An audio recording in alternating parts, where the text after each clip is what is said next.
assentos. Muito obrigado pelo carinho. Eu quero de antemão louvar a Deus pela oportunidade de estar aqui pela primeira vez nesse setor 27, pastoreado pelo meu amigo, pastor Aparecido. Pastor Aparecido é um homem de confiança do nosso pastor presidente. Eu fico feliz de poder ser recebido por ele, pela sua digna família e por esses diretos obreiros aqui em Vasconcelos que abrilhantam esse altar com as suas presenças. Que Deus continue abençoando poderosamente. Amém? Hoje é um culto de missões. Eu estou acompanhado da missionária Ana Maria, minha esposa. Quando ela está comigo, eu me sinto mais protegido, né? Deus abençoe. Aleluia. Eu estou de veras alegre nesta noite, porque Deus já ministrou ao nosso coração. Nós somos recém-chegados em São Paulo, podemos assim dizer, mas estamos confiando que Deus está cuidando de nós. Amém?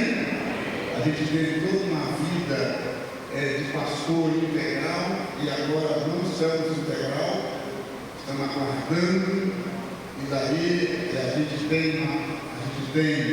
alguns planos B na nossa vida, algumas formações que quando a gente aperta, a gente tem uma alternativa. E a gente conseguiu encontrar com a escola pública para dar aula de uma forma eventual. Mas o eventual, ele só ganha se ele dá aula, né? Então nós temos aula todo mês de fevereiro, mas quando fomos receber, já apareceu. A diretora falou que a gente só vai receber em abril, porque não demos aula em janeiro. Aí você sabe como a gente fica, né? Meu Deus do céu. Uma filha estudando fora, não teve que viajar antes de ontem. Mas o Senhor cuida. Quando eu cheguei aqui, as irmãs louvaram, o Senhor está cuidando. E eu quero sair daqui hoje com a certeza que o milagre está a caminho.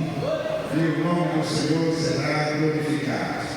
Eu quero com alegria, irmãos, convidá-los para abrir a palavra de Deus no livro dos Atos dos Apóstolos, capítulo 8, e o verso número 5, 8, 5, de Atos dos Apóstolos. Parabenizar o pastor Raimundo pelo trabalho de evangelização e todos os obreiros sob a liderança do pastor Aparecido, que é um amante da obra missionária, da evangelização, e por isso a igreja cresce, não é? Eu vi aqui a quantidade de crianças.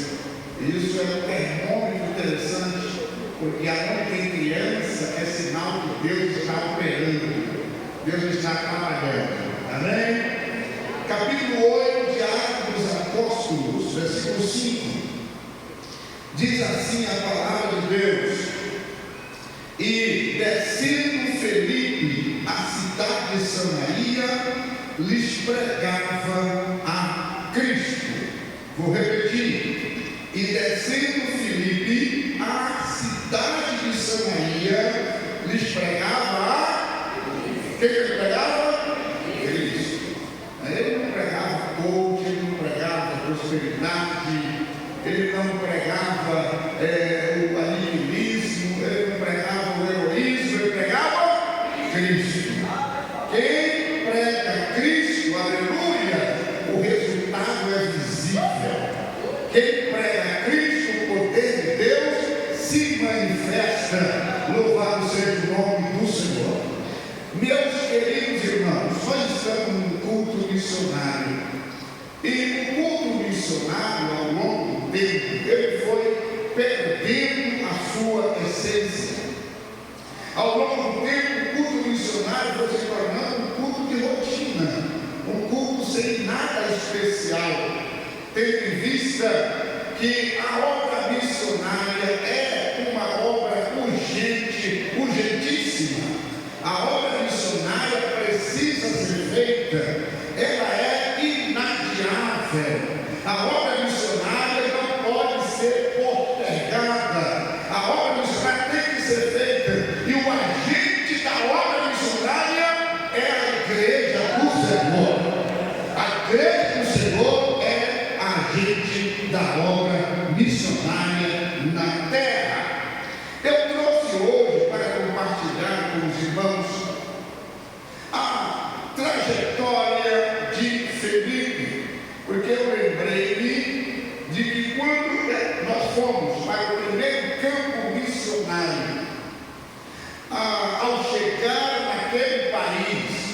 não é? Eu e a esposa e as crianças, de ônibus, descemos do ônibus na rodoviária, sem falar muito bem ainda o idioma, eu falava um pouquinho só, dava para não passar fome.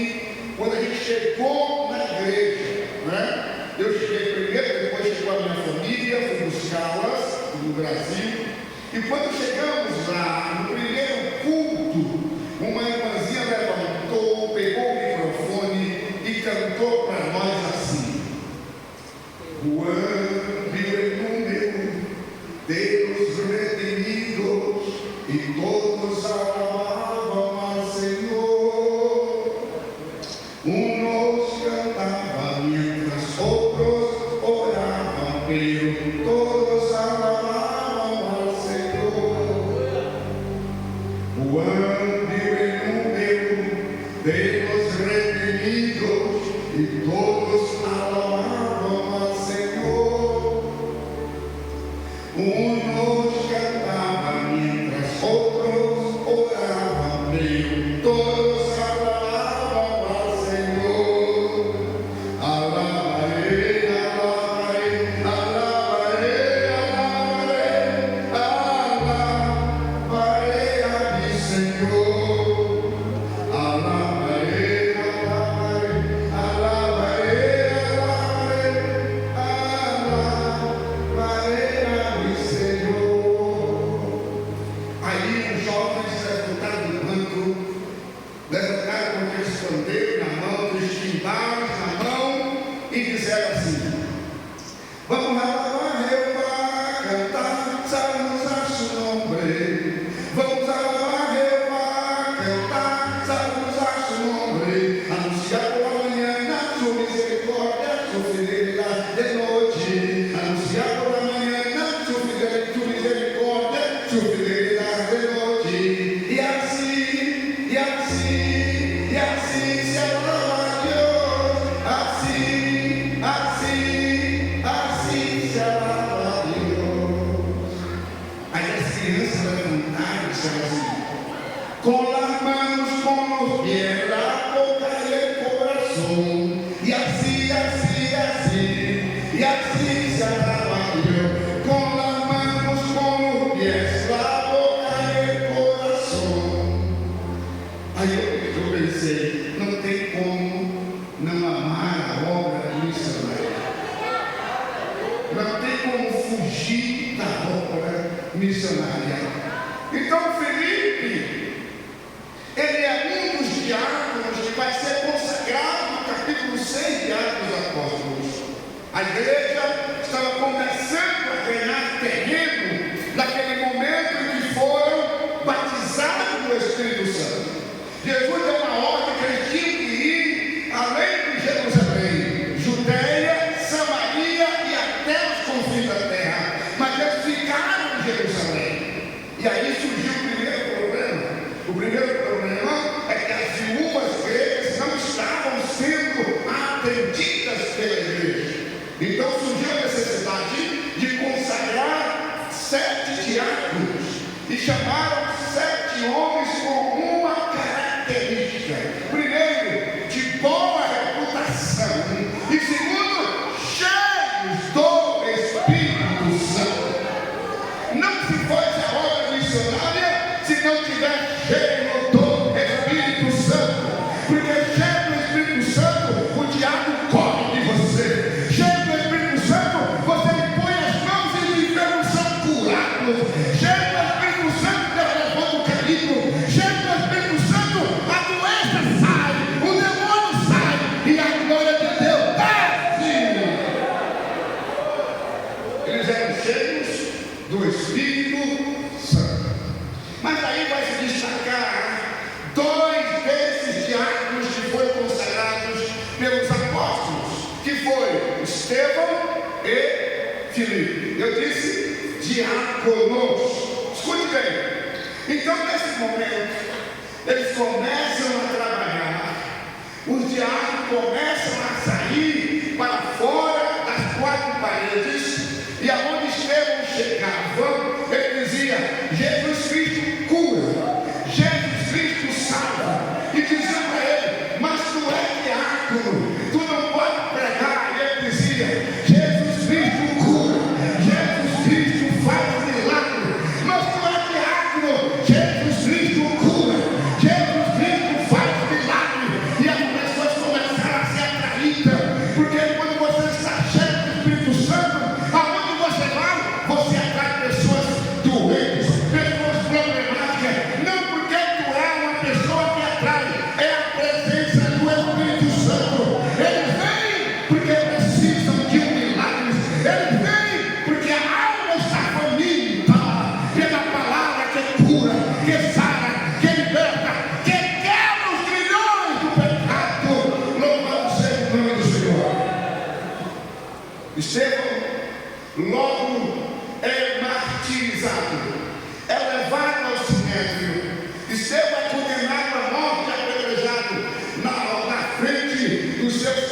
Porque quando Estevão está sendo apedrejado, ele olha para o céu e ele vê o céu aberto.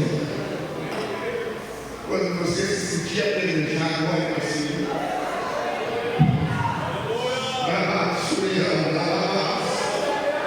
O céu vai estar aberto para você, para sua família, para o seu ministério. Às vezes você está pensando: meu ministério está falido, está fracassado, eu estou sendo apedrejado em todo lado. Olhe para cima. Aleluia. E ele disse: perdoa ele, Senhor, eles não sabem o que estão fazendo. Só faz isso quem está cheio do Espírito Santo, porque a glória é de Deus. Aleluia. A morte não é o teu último interesse, porque quem morre em Cristo, nova criatura é. Os céus estão prontos para receber tua alma. Estevão encerra o seu ministério sendo martirizado pelos seus próprios patrícios. Mas aí Filipe continua. E Filipe sai dali, porque a igreja começa a ser perseguida. E aí entra aqui o que eu chamo de missões centrífugas. Missões centrífugas. O que é que a centrífuga faz? Ela começa a agir de dentro para fora. Anteriormente, missões eram centrípetas. Todo mundo tinha que sair de onde estava para ir para Jerusalém. E lá em Jerusalém, entrar no templo, adorar o Deus de Israel. Mas depois que Jesus morreu e ressuscitou ao terceiro dia, ele disse: esperar em Jerusalém até que do alto será revestido de poder. E quando for revestido, ser-me-eis testemunhas, tanto em Jerusalém como Samaria, Judeia e até os confins da terra. Mudou o sentido. Agora é missões centrífugas. É um discípulo que vai até administrar o povo, levando as boas novas, levando as boas notícias, levando a salvação, que é graça para aqueles que precisam ouvir o Evangelho. Então eles começam a ser perseguidos e saem. Mas tinha um problema em comum. Qual era? Os judeus não gostavam dos samaritanos. Tendo em vista que lá no capítulo 9 de Lucas, versículo 53, Jesus dá a ordem aos discípulos para fazer uma missão. E quando os discípulos saem ali, eles vão para Jerusalém. E eles ficam hospedados numa comunidade, numa aldeia samaritana. Os samaritanos, quando olharam, os discípulos conheceram, porque os discípulos andavam com Jesus, falavam com Jesus. Porque como você é discípulo de Jesus, aonde você for, você é conhecido. As pessoas te conhecem, o diabo te conhece. Por quê? Porque você é discípulo daquele que vive e reina para sempre. Os samaritanos eram assim: eu não pode ficar aqui. Expulsaram ele de lá. E quando eles chegaram para Jesus, Pedro e João, considerado o apóstolo amor, e a filha trovão vindo por Jesus, diz assim: Jesus, deixa nós pedir fogo do céu para matar todos eles, para acabar com todos eles. Às vezes tem crente assim, que quer mostrar um Deus radical, um Deus cruel, um Deus que mata. Ele mata mesmo, mas não do nosso jeito. Ele faz do jeito dele. E o jeito de Deus sempre é através da misericórdia. Porque a misericórdia de Deus é santa. Louvado seja o nome do Senhor. Agora, Filipe sai dali e vai pregar na aldeia de Samaria. Talvez na cidade de Samaria tinha muitos municípios, assim como São Paulo. Eu estou aqui no município de Ferraz de Vasconcelos. Esse município aqui tem 179 mil habitantes. É um gigante. Tem muita coisa para ser feita em Ferraz de Vasconcelos. Escute bem, Filipe está lá pregando sozinho. Ele era pastor, ele era pregador, ele era professor da escola dominical. E ele está lá pregando. De repente, os samaritanos vêm para Filipe. E Filipe, com o diabo,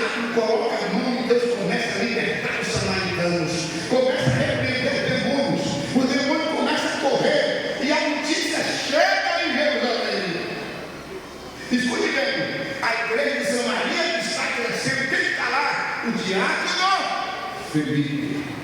Felipe não pediu uma credencial. Felipe não pediu uma casa para morar. Felipe não pediu um carro para dar o som. Não, ele foi sozinho. Sozinho ele estava lá. Só que ele pensava que estava só, mas ele estava cheio do Espírito Santo. Quem está cheio do Espírito Santo nunca está sozinho. Você está na melhor companhia, porque o Espírito Santo é Deus. Ele te consola, ele te anima, ele te sana, ele te cura, ele te abre os céus, ele te dá esperança.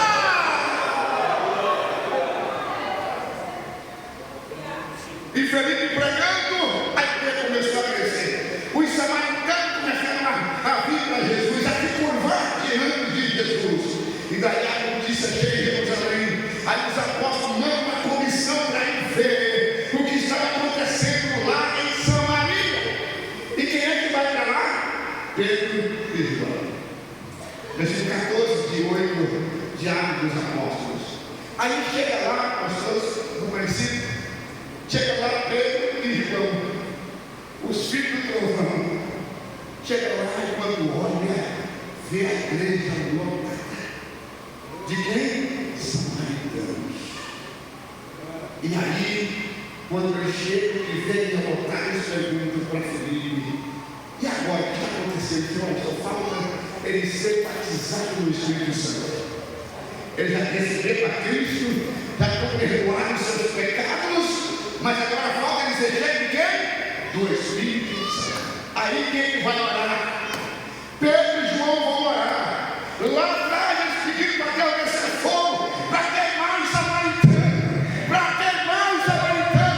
mas agora eles vão pedir fogo do céu, para batizar os samaritanos. Ele vai pedir fogo do céu, para queimar os samaritanos, para ser ainda melhor da casa de Deus. Deus é interessante, não é? Aqueles que eram contra ontem, hoje estão a favor, porque o poder de Deus ele dá equilíbrio. O poder de Deus alinha o que está desalinhado. O poder de Deus traz para perto quem está longe. O poder de Deus restaura o casamento, restaura os filhos, traz de volta, restaura o ministério. O poder de Deus restaura a esperança, restaura a alegria, restaura o amor, restaura a fé.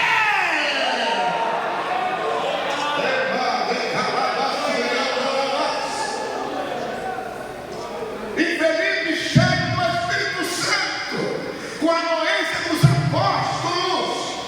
Isso é o trabalho dele aqui.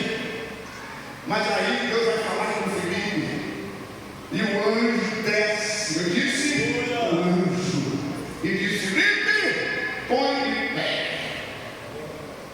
Aleluia. E vai para o caminho que está deserto, em direção à casa. Olha só, irmão. Felipe está no Pentecoste, a igreja fluindo, Deus operando maravilha. Mas agora ele recebe uma ordem para ir para o deserto. O que você faria? O que você faria? Eu estava lá em Boa Vista, em Roraima. Eu trabalhava no governo do estado. Deus me chamou para a obra missionária. Daí eu vim para a igreja, pedi exoneração do governo.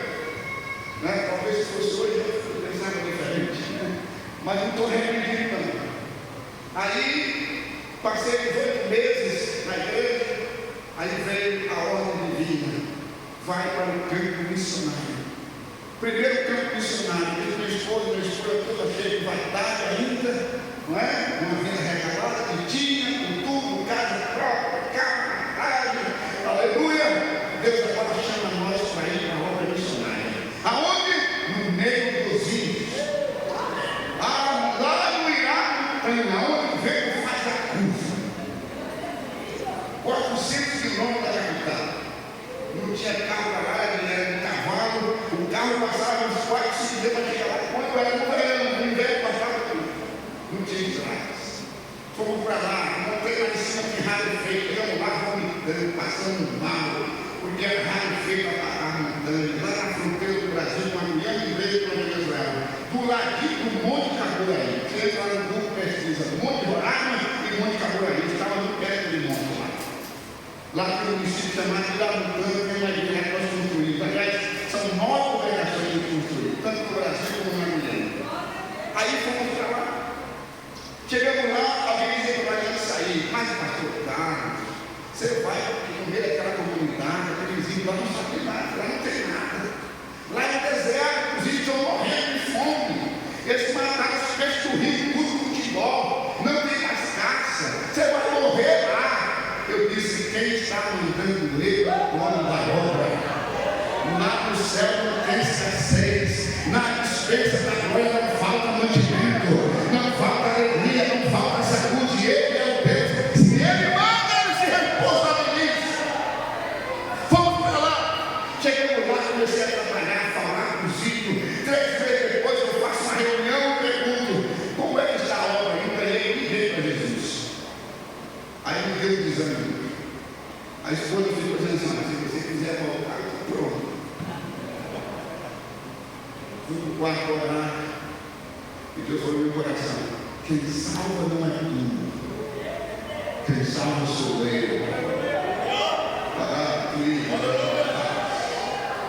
Lá dentro do coração. Porque quando Deus fala, você não ouve o ouvido. Você vai dizer, como Deus está me dizendo, isso é mentira. Eu não falo assim. Deus está me dizendo isso aqui. Caramba. Quando Deus fala muito pouco. E quando Ele fala, o efeito é terrível. 3 vezes que Deus falou comigo. Toda vez eu caí, eu não suportei. Porque é o corpo que ouve, não é o ouvido. É o coração treino, o sangue parece que corre a 200 por hora. Você não fica de pé quando Deus fala. Agora, quando você sente, é diferente. Aí Deus falou no meu coração, quem salva sou eu, não vou cair. Quando eu levantei, a minha esposa batendo no meu rosto. Meu filho, aconteceu? Eu digo nada. Não aconteceu nada. Aí eu levanto para mim, chamei os índios que estavam me auxiliando, disse para eles, olha, eu quero aprender a língua dos índios. Aí ele disse assim, é bom, pastor, porque o senhor já falou 3 meses, não entendendo nada. Eu não estava sabendo lidar com a situação. Eu estava fazendo a minha parte, por isso todo mundo está me entendendo, mas eu preciso de não entender nada. Aí eu fui aprender uma roxinha. Aí fui aprendendo, Deus foi me ajudando. Aí um belo culto, a igreja está cheia. Aí eu comecei assim.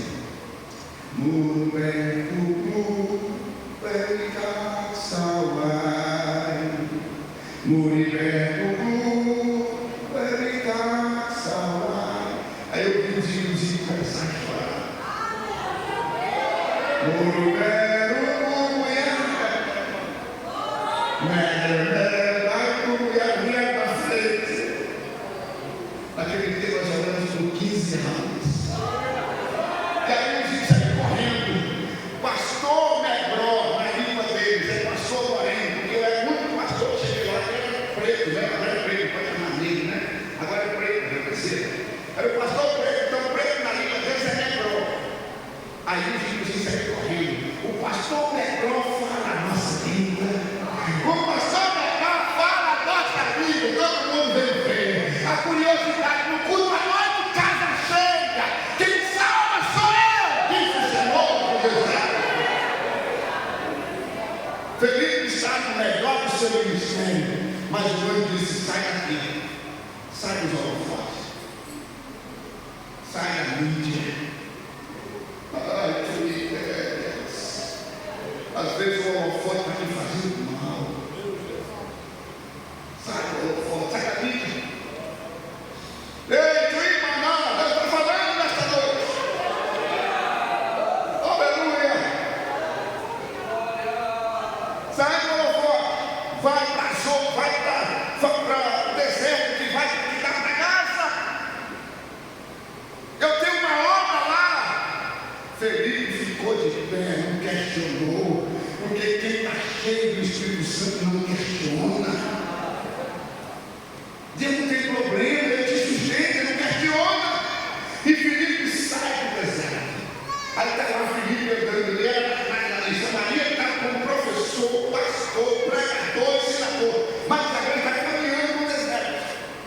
Quando ele olha, vê uma carruagem. E na carruagem tem um eunuco que vai lendo o pergaminho, a Bíblia. Ele está lendo o profeta Isaías, capítulo 53, versículos 7 e 8.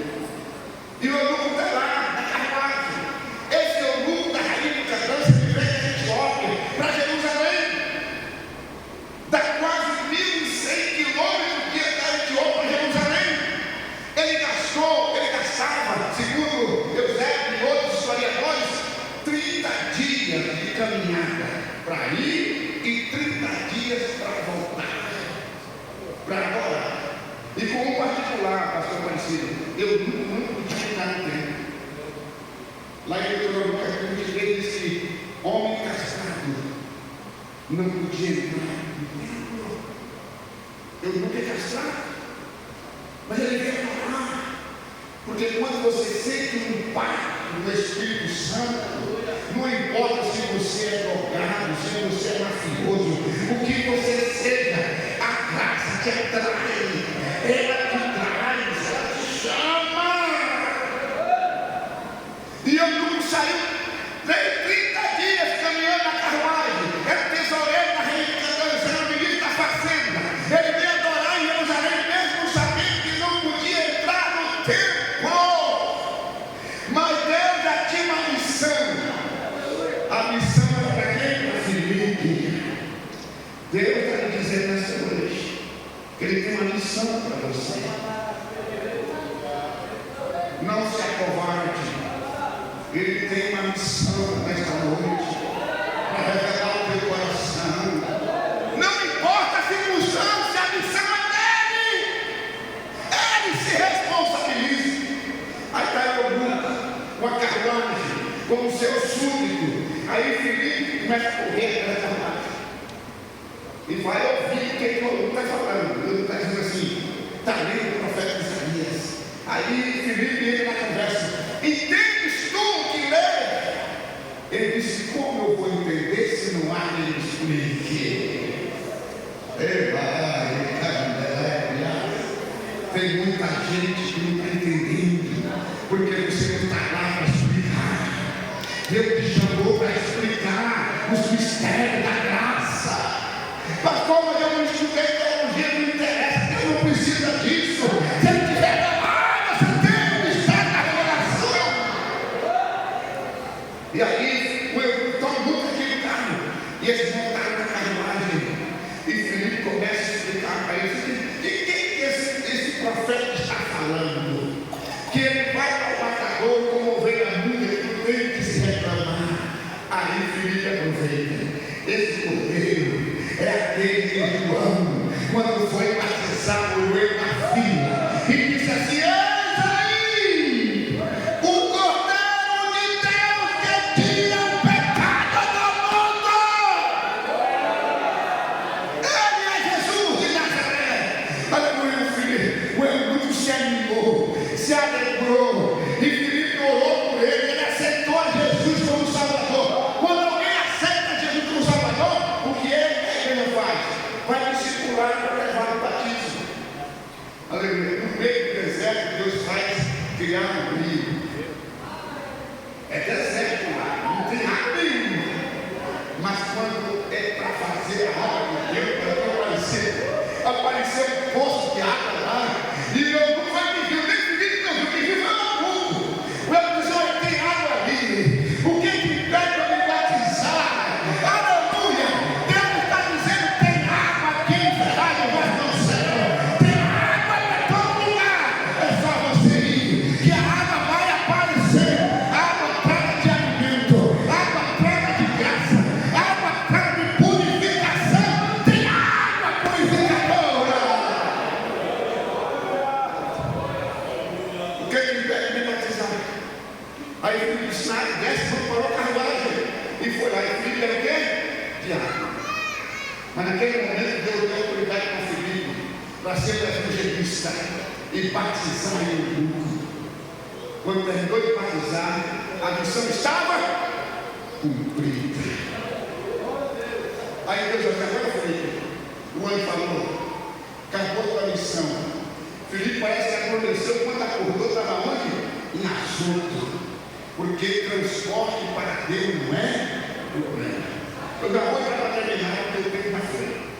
Mas, depois do Pentecostes lá atrás, na vida do profeta Elias, quando ele desafia os profetas de Baal, quando ele então faz algo extraordinário lá no rei Acabe, ele termina, ele sobe para o monte, e lá no monte ele mete a cabeça entre os joelhos e começa a orar, porque estava com 3 anos e 6 meses que não chovia em Israel por conta de uma palavra dada pelo profeta Elias.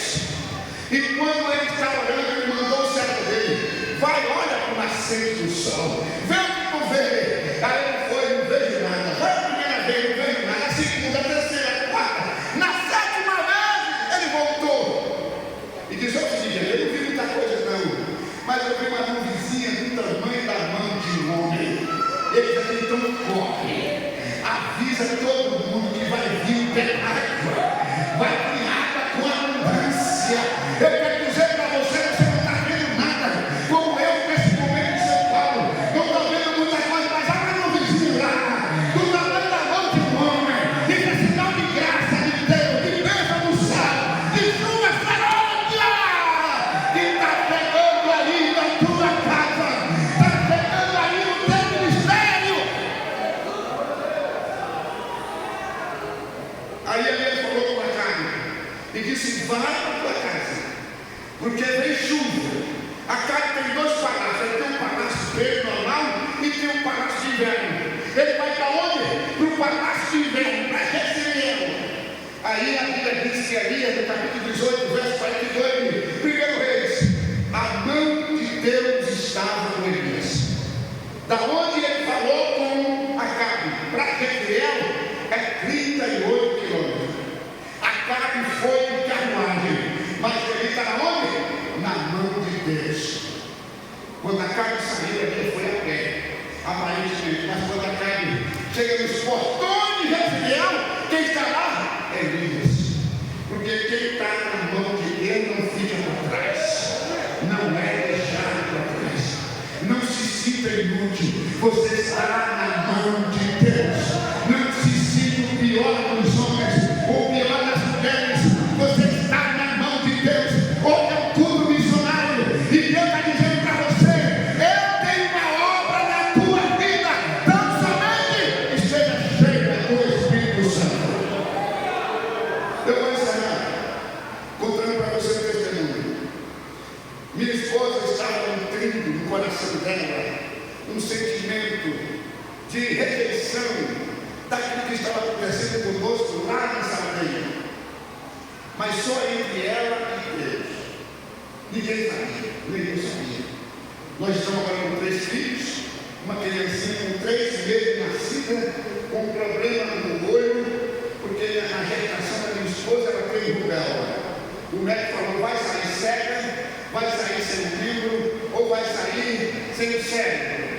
Ela veio perfeita, mas por 3 meses o olhinho foi para dentro, ficou só branco no olho. Já fizemos 4 cirurgias, ela não veio sempre o olho, mas lá estava com o olhinho para trás, só preto no olho. E a minha esposa queria estar na cidade onde tem socorro, a medicina, mas só ela e Deus sabia, eu não sabia.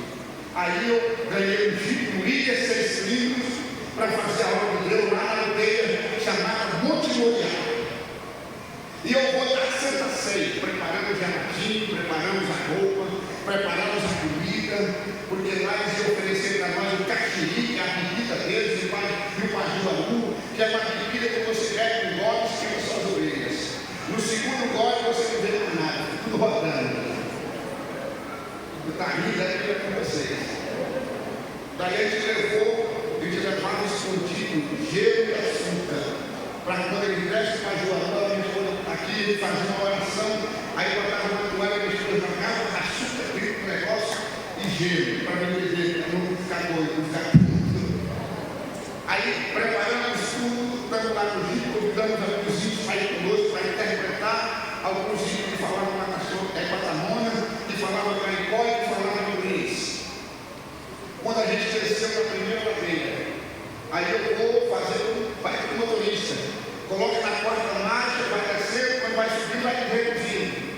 Quando chegou no meio da ladeira, eu fui reduzir da terceira para a segunda, a marcha encavalou. Escute isso. A marcha encavalou. Do lado direito, eu estou com o Rio Bailão, que é a fronteira do Brasil, com a minha empresa, um precipício de uns 20 metros de profundidade. Do lado esquerdo tinha a barreira. O Chico começou a descer. E eu controlando para ele não pegar e ir para o lado do abismo. Aí veio no coração, no meio da morte, e veio o sentimento: pula o Chico. Quando eu pensei em pular, Deus falou no coração: não seja covarde. Eu comecei a tremer. Olhei para trás, minha esposa coradinha, suando, agarrada para a mulherzinha no braço. De repente, o Chico freou. Chega para lá e para cá, ela falando em mistério, dizendo: Senhor, eu vou. Senhor, eu não desisto mais, Senhor. Senhor, eu estou pronta, Senhor. Pode comandar, Jesus. Ai, Corinthians, aconteceu tudo aquilo. Para Deus tratar minha esposa. E ela também dizia que fora do mistério. O Chico parou. Eu pedi para o Chico descer, amarrar a corda, que amarrou a corda, que eu pego o freio ficou lá. Quem parou o Chico foi Deus. E quando você está disposto a fazer a obra de Deus, quando você está disposto, Ele para qualquer ardilha de Satanás contra a tua vida. Fique de pé nesse momento. Ele para qualquer nação, qualquer armadilha. E hoje Deus está parando as armadilhas que veio contra você. Sabe por quê? Porque você está dizendo para Ele: eu estou pronto. Eu quero ir, Jesus. Eu quero fazer. Não importa se não tem uma forte. É para Ele. O céu está vendo o que você está fazendo. Felipe vai para as outras. E quando ele continua pregando o Evangelho, o diácono que faz a diferença na igreja do Antigo. Eu quero convidar você a primeira pessoa para aceitar Jesus como Salvador. Faça o sol para nós. Tem alguém essa noite para aceitar a Deus? Você não pode voltar para casa vazio. Vem aqui à frente. Os que querem receber o desafio missionário, que estão enfermos, que não acontece nada na tua vida faz tempo. Hoje Deus vai fazer acontecer. Mas vem logo, vem correndo. Não tenha vergonha de vir à frente, de encarar essa vergonha para dizer: Senhor, eu estou aqui. Porque a promessa que Ele te fez está de pé. Hoje eu me trouxe aqui para dizer que não se esqueceu daquela promessa que Ele te fez. Então bem rápido. Aleluia. Veja você, jovem. Lá na Venezuela eu tive dificuldade muito grande com jovens, que lá não tem nome grande, a maioria são desviados. Eu tive que pagar o jovem para tocar na igreja de dia. Quando terminava o mundo, eles iam beber, iam fumar, com dinheiro que eu pagava para eles. Aqui no Brasil é fácil de jovem. O que precisa é você se colocar na brecha para aceitar o desafio. Então eu quero chamar aqueles jovens que querem um desafio para fazer a diferença. João disse no capítulo 1, versículo 14, a capítulo 2, 14, primeira epístola: eu vos escrevi, jovens, porque sois fortes e já venceste o maligno. Vem, minha filha, vem rapidinho. Vem, porque Deus tem um negócio com a tua vida. Você precisa nessa noite de uma cura, de um milagre, da provisão de Deus. Vem, vem.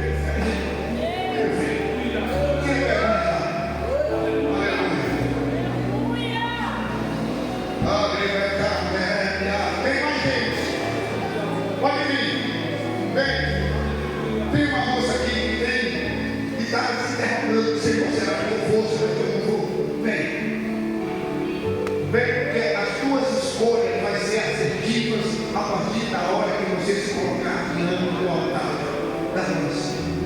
Você precisa tomar algumas decisões. Com Jesus você não vai errar nenhuma delas. Então vem aqui à frente, quero orar por você. Já vai ter fazer questão de orar pela tua vida. Agora, aqueles que estão enfermos, que estão com enfermidades, passando por momentos difíceis, sem emprego, sem alternativa, Deus vai quebrar as barreiras, vai quebrar o sobrenatural nessa noite. Ele vai derramar o sobrenatural para que você cresça na graça dele. Vem. Aleluia. Se você puder, não tem problema, eu vou orar nesse momento e vou passar o microfone. Mas você sabe que você precisava vir aqui. Aleluia. Amanhã não pertence a nós, mas hoje é o dia que Deus marcou para falar ao teu coração. Feche os olhos. Cubra a cabeça. Senhor, meu Deus, meu Pai. Vem esse jovem aqui em frente. Eu creio que o Senhor está movendo o seu coração. Perdoa os seus pecados, ó Deus. Ele faz o desafio diante do teu altar. O Senhor disse na tua palavra que ela não volta vazia. Cuida da proteção, da tua graça sobre ele.